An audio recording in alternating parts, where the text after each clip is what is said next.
Francisco Alvarez going down is a catastrophic injury for the New York Mets. And no, it's not for the reasons that you think so.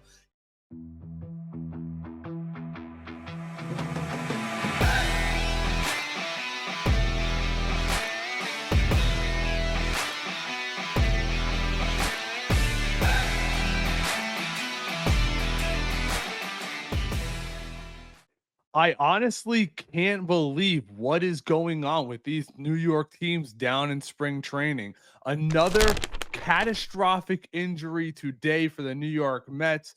Francisco Alvarez will be out 6 to 8 weeks with that broken bone in his left catching hand. We heard earlier from Carlos Mendoza. We also had remarks from David Stearns, who said that he feels good about where the New York Mets are, which I guess what is the general manager supposed to say? A president of baseball operations. What are they supposed to say at this point? I mean, you got to look at outside this organization. Torrens, obviously he's going to get some play here with the New York Mets, but even Tim Healy, I just believe, reported that the New York Mets are going to be looking outside. Obviously, it's not going to be a notable name, but Francisco Alvarez going down is a catastrophic injury for the New York Mets. And no, it's not for the reasons that you think so.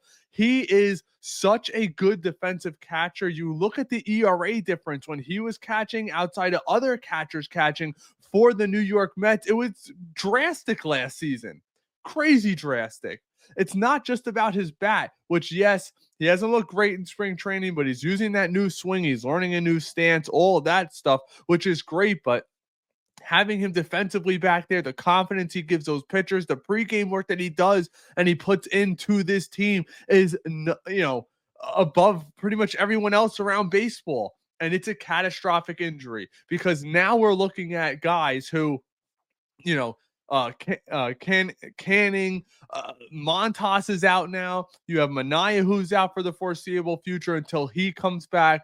Kodai Senga. You have a lot of guys who either are injured this year or injured last year, like Senga, who are going to be a part of this staff. And you want some type of cohesion. And Francisco Alvarez behind the plate was that cohesion for the New York Mets. 6 to 8 weeks. What does that really mean? 8 weeks he'll be back, or 8 weeks he starts baseball activities. And another reason why this could be catastrophic to the New York Mets. Francisco Alvarez is that kind of hitter that is always up and down, up and down. Let's be honest with ourselves. He had a great first half and a brutal second half, and it seems to be like that throughout his entire career, where he needs consistency, and now he's going to miss the latter part of spring training. He's going to need to revamp. He's not going to be facing major league pitching. He's going to have to come back, try to get into a groove. It's not as simple as just any other position player. I feel this could potentially really hurt the New York Mets. He's probably slotted to be in that 6-7 spot for this team. Now the bottom of this lineup is looking pretty bad when you think about guys like Jose Siri, Torrens, and maybe Jeff McNeil. I don't know, but you have a lot of light hitters down there. And, Alvarez was expected to take a jump this year. I think a lot of people thought that was going to happen. Maybe he could revert a little bit back to his rookie year, bring back some more of that gap to gap, try to go to the opposite field more instead of trying to tank every home run to left center. To me, it's catastrophic. Maybe you guys think different. Let me know in the comments below. But if I'm the New York Mets, do you look at maybe a Thomas Needle who has familiarity with the team? He has an opt-out, I believe, in Detroit. He's slugging his OPS like 1,200 this spring in like 17 at-bats. But obviously, you're not going to bring him in for his bat. You want a stud defensive catcher back there. Teams ran on us like crazy last year with a crazy success rate, and that's something that needs to change, and I thought it was going to change with a guy like Francisco Alvarez behind the plate. The injury bug. Think about this right now. You have Alvarez probably going to miss the first 2 months of the season-ish, right around there. You have Manaea. We don't know when he's going to be back. Everyone can say, oh, well, in a few weeks, he's going to start throwing. We don't know if he's going to be 100%. He's going to need a revamp. So he's out. Montas, God knows when he's going to be coming back. You have Brandon Nimmo, who's got the plantar fasciitis, who was allegedly running at 91%. Now he's down to 85% because he's got a knee injury. He's getting these gel injections in his knee because of the soreness. I mean, he's now out. Luckily, mostly everybody else has been healthy, but this goes to show why a team needs the depth that the New York Mets have. Maybe not so much at the catching position, but bringing back Jesse Winker right now in that one-year contract looks genius to David Stearns. I was getting on him because I didn't think that bringing Jesse Winker, I thought it was going to be Pete Alonso was going to be gone, but it's not the case.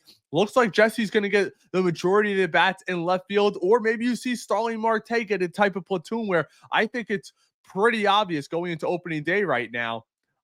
I know they're saying they're hoping Nimmo's going to be ready. I don't think it's going to happen. I think Jesse Winker is going to be your starting left fielder and Starling Marte is going to be your starting DH, which not many teams could turn to that type of veteran leadership or veteran bats to cover that end of things. So I'll tell you right now, Met fans, we said it yesterday. It's not a great day to be a Met fan because they keep getting bad news. The bad news yesterday was Brandon Nimmo. Today you wake up the broken hand bone for Francisco Alvarez.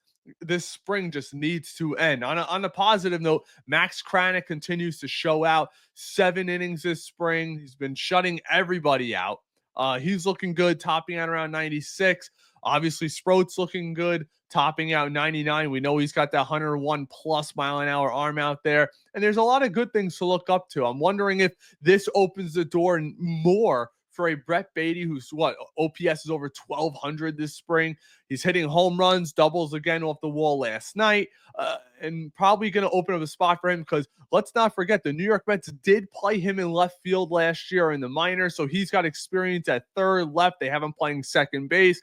I don't know who the backup shortstop's going to be for this team. They really got to figure that out. I don't see Brett Beatty as a backup shortstop for this team. Does that open the door for an Acuna? It really depends what's going to happen because if Alvarez is going to end up on the IL, they got to get some other type of veteran catcher in here. You don't want a young, inexperienced guy. So look for that to happen. And then let's be honest. If Brandon Nimmo is going to be playing at 60%, maybe he starts the year on the IL and a guy like Acuna gets the call up. That speedy bat off the bench could be a late game defensive replacement. I'm looking towards things like that. It's just, guys, let me know what you guys think down below. Maybe you think I'm overreacting, but it's like, it feels like there's always something going on. I mean, it's a New York thing. Look what's going on with the Yankees. You got Garrett Cole. Heel is out. I mean, something's in the air in spring training this year, and that's why we play the games. Everyone wants to anoint the LA Dodgers World Series champions right off the bat, but that's why we play the games because injuries matter. Luckily, in the bullpen, we've been fairly healthy. It's going to be really interesting to see where Daniil Nunez ends up health-wise. I know the Mets want to use him as a 7th, 8th inning type guy.